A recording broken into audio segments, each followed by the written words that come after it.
को जगा के उन्हें काम पे भेजते थे।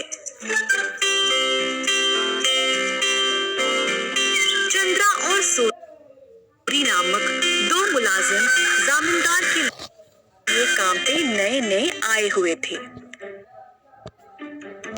परंतु वे दोनों काफी आलसी थे और सवेरे उठ के खेत में जाना उनके लिए बहुत कठिन लग रहा था। दोनों एक कुएं के पास सोते थे।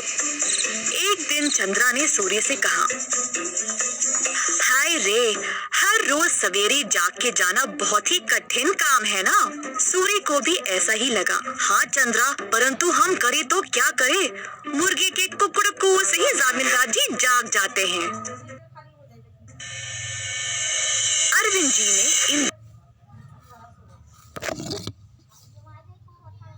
का व्यवहार ध्यान से और चुपचाप से जांचा। आखिरकार उन्होंने एक दिन उन दोनों को सबक सिखाना चाहा। एक दिन जब दोनों सो रहे थे, कुएं के अंदर से आवाज आई, सूरी, कितनी देर और सोओगे, उठो और काम पे निकलो। सूर्य को नींद में ही आवाज सुनाई दी और वो अचानक से जाग गया। बाजू देखा तो चंद्रा आराम से सो रहा है। सूर्य को समझ नहीं आया कि ये आवाज कहाँ से आई। बुरा सपना मान के वो फिर से सो गया। अगले दिन की बात है और दोनों उसी कुएं के पास सोए थे। इस बार कुएं वाली आवाज चंद्रा को सुनाई दी। वो भी अचानक से जाग गया। आसपास देखा तो सूर्य आराम से सोया था।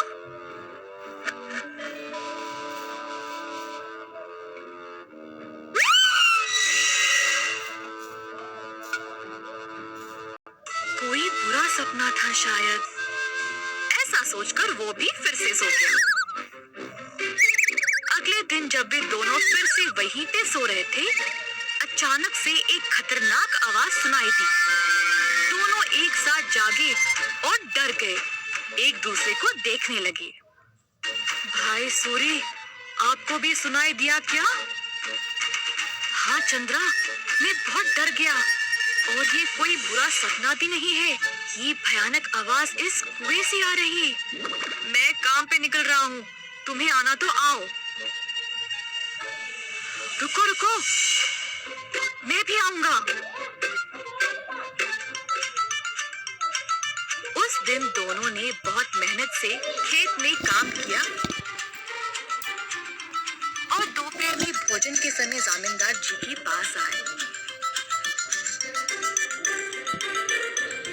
खाना खाते समय दोनों की शक्ल पे सिर्फ परेशानी लिखी हुई थी।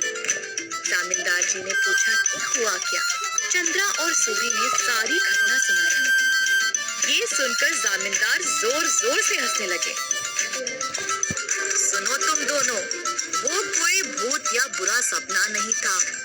मैंने देखा कि तुम दोनों कुछ ज्यादा ही आलसी थे, इसीलिए तुमको सबक देना चाहा।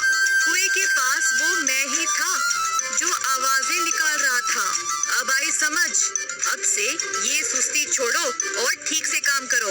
उस दिन से सूरी और चंद्रा ने अपनी आलस्य छोड़ा और खेत पर पूरी मेहनत से काम किया। अच्छे से अपनी रोजी रोटी कमाई और खुशी से जीवन बिताया।